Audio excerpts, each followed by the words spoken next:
Selamat pagi, siang, atau sore pada Miss.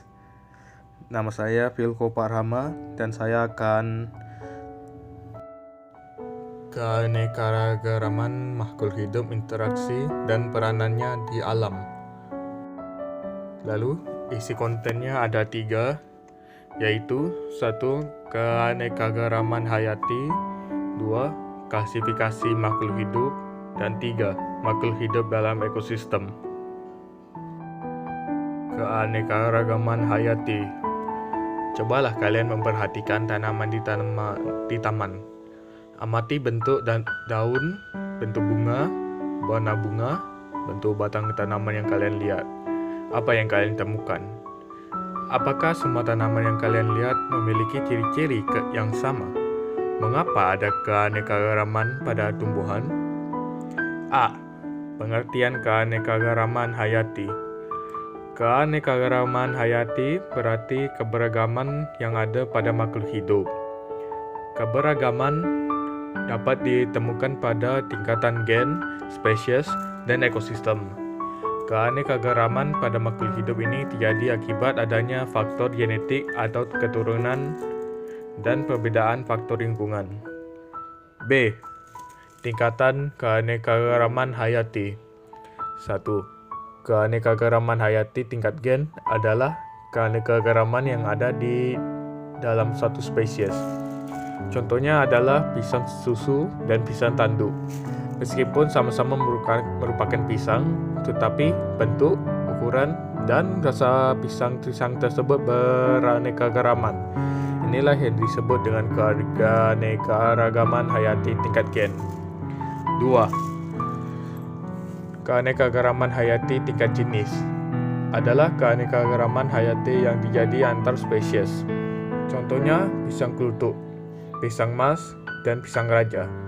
Meskipun ketiganya merupakan tanaman pisang, akan tetapi mereka berasal dari spesies yang berbeda.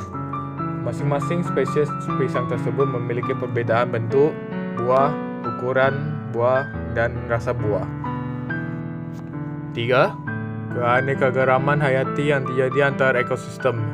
Hewan yang biasanya hidup di hutan mangrove adalah ikan dan burung laut. Sedangkan sabana adalah wilayah yang didominasi oleh tanaman jenis rumput. Hewan yang hidup di dalamnya juga cenderung mamalia kecil dan burung. Ketiga ekosistem tersebut memiliki perbedaan yang dapat dilihat dari jenis tanaman, jenis binatang, keadaan tanah, intensitas cahaya matahari, dan curah hujan pada ketika hutan tersebut. Perbedaan yang terjadi pada ketika daerah ini disebut dengan keanekaragaman hayati tingkat ekosistem. Keanekaragaman hayati tingkat ekosistem adalah keanekaragaman hayati yang terjadi antar ekosistem. C. Keanekaragaman hayati Indonesia. Fauna Indonesia dapat dibagi menjadi 3 wilayah. Wilayah barat, Sumatera, Kalimantan, Jawa, dan pulau kecil di sekitarnya. Wilayah tengah, Sulawesi dan Nusa Tenggara, dan wilayah timur, Papua dan pulau di sekitarnya. Hewan wilayah barat memiliki ciri-ciri yang sama dengan hewan yang ada di benua Asia, sehingga disebut dengan hewan asiatis. Hewan asiatis biasanya berupa mamalia berukuran besar dan sedikit burung berbulu indah. Contohnya gajah, badak, dan orangutan. Hewan wilayah timur memiliki ciri-ciri seperti hewan di benua Australia sehingga disebut dengan hewan australis. Hewan australis biasanya merupakan hewan mamalia berukuran kecil, hewan berkantong, dan burung berbulu indah, seperti kuskus dan cendrawasih. Berbeda halnya dengan hewan di wilayah tengah. Hewan ini memiliki ciri-ciri pelayaran antara hewan asiatis dengan hewan Australia. Contohnya hewan peralihan adalah komodo, anoa, dan maleo. D. Manfaat keanekaragaman hayati. Keanekaragaman hayati bukan hanya memberikan manfaat langsung kepada manusia, namun juga sangat penting dalam mempertahankan keberlangsungan ekosistem. Sebagai contoh, hutan hujan tropis dengan keanekaragaman hayati yang tinggi. lebih mendukung untuk kelestarian ekosistem daripada dengan ekosistem pertanian yang monokultur. Keanekaragaman hayati merupakan sumber pangan, sandan, papan, obat-obatan, bahan kecantikan, dan ekonomi bagi manusia. Selain itu, juga berbagai sumber ilmu pengetahuan dan plasma nutfah dalam pengembangan varietas unggul dari sebuah spesies. Seperti varietas unggul dari padi Indragiri yang berasal dari varietas lokal Barumun dan Rojoele. Pelestarian keanekaragaman hayati Indonesia. Berbagai upaya dapat dilakukan untuk tetap menjaga kelestarian keanekaragaman hayati seperti hutan lindung, cagar alam, dan taman nasional. Untuk mengatasi kelangkaan tanaman dapat dilakukan perbanyakan dengan kultur jaringan, sedangkan untuk mengatasi kelangkaan hewan dapat dilakukan dengan menggunakan teknologi cloning. Klasifikasi makhluk hidup. A. Bagaimana asli mengelompokan makhluk hidup? Dalam segala sejarah pengelompokan makhluk hidup, pada mulanya pada ahli menggunakan dua skema dalam pengelompokan makhluk hidup, yaitu klasifikasi buatan dan alami. Pada klasifikasi buatan dilakukan dengan cara memilih dengan bebas ciri-ciri pemersatu terlebih dahulu, baru kemudian mengumpulkan organisme yang sesuai. Contohnya ketika melakukan pengelompokan dengan ciri pemersatu ada tidaknya sirip, maka paus akan dikelompokkan dengan ikan. Kelebihan dari klasifikasi ini adalah mudah untuk dikembangkan dan tidak mudah diberubah. Namun, kelemahannya pengelompokannya tidak menunjukkan hubungan evolusioner. Berbeda halnya dengan klasifikasi buatan. Klasifikasi alami pengelompokan organisme dilakukan dengan berdasarkan kemiripan terlebih dahulu dan baru kemudian mengidentifikasikan ciri-ciri yang dimiliki satu sama lain. Kelemahan klasifikasi ini adalah pengelompokannya berubah jika ditemukan informasi yang baru. B. Apa saja pengelompokan makhluk hidup dan peranannya? 1. Monera adalah organisme makroskopis dan memiliki tipe sel prokaryotik. Monera ketahui banyak menyebabnya penyakit, seperti bakteri Mycobacterium tuberculosis dan menyebabkan TBC, Salmonella typhosa yang menyebabkan tifus. Meskipun demikian, beberapa dari organisme ini menguntungkan bagi manusia, seperti Lactobacillus.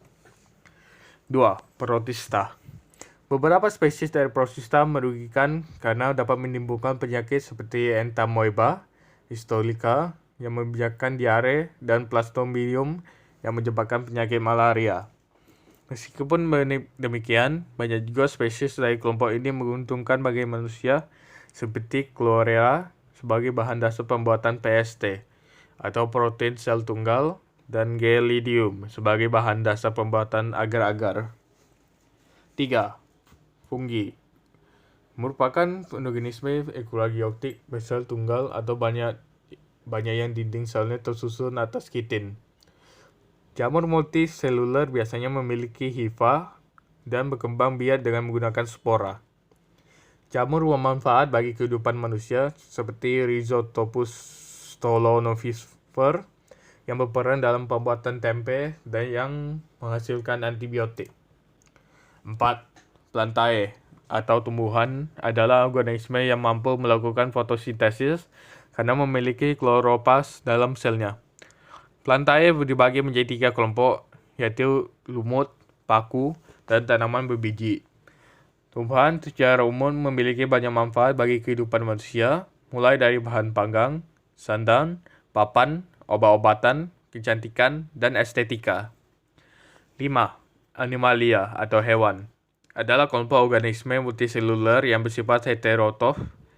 Sel pada kingdom Animalia merupakan sel eukaryotik yang tidak memiliki dinding sel. Animalia terdiri atas banyak spesies, mulai dari yang sederhana hingga yang kompleks, seperti Porifera, Coelenterate, Platyhelminthes, Nemathelminthes, Annelida, Arthropoda, Mollusca, Echinodermata, dan Chordata. Seperti halnya Plantae, Animalia juga memiliki banyak manfaat bagi kehidupan manusia dan tidak jarang juga yang merugikan. Makhluk hidup dalam ekosistem. Makhluk hidup harus berinteraksi dengan makhluk hidupnya lainnya dan juga dengan lingkungan sekitarnya untuk bertahan hidup. Contohnya, lebah menghisap nektar bunga untuk dijadikan madu, sedangkan tanaman memerlukan lebah untuk membantu proses penyerbukan sehingga tanaman dapat memperbanyak diri melalui biji. Apa itu ekosistem? Istilah ekosistem pertama kali digunakan oleh Tansley, seorang ahli botani Inggris pada tahun 1935. Ekosistem adalah unit struktural dan fungsional ekologi di mana organisme hidup berinteraksi satu sama lain dengan lingkungan sekitarnya. Setiap ekosistem memiliki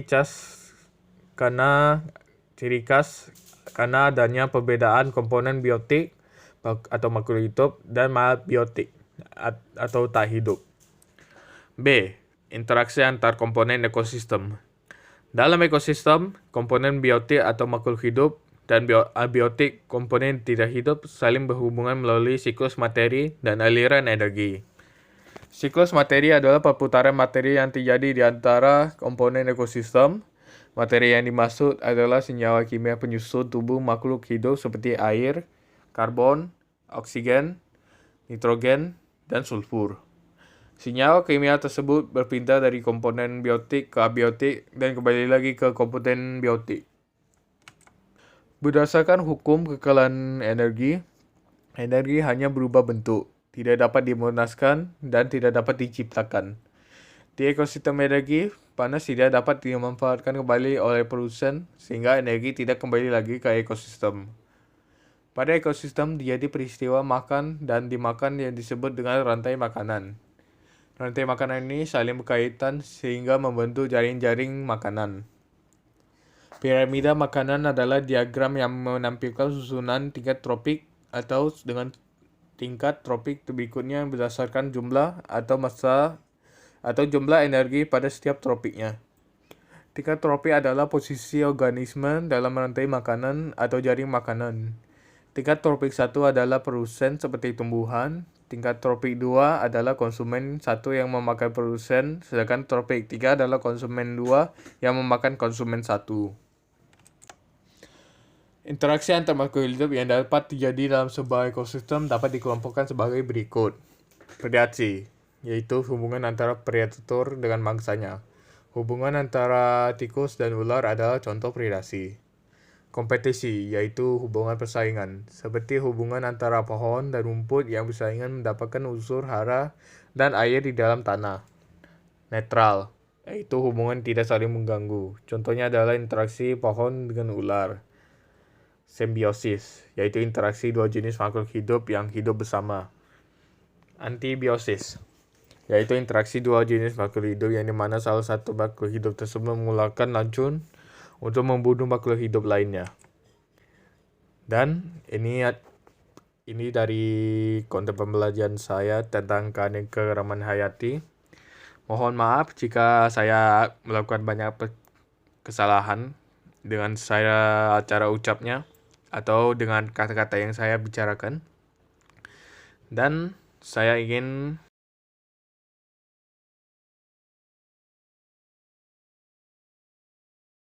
mengucapkan terima kasih dan sampai saya melakukan konten pembelajaran selanjutnya.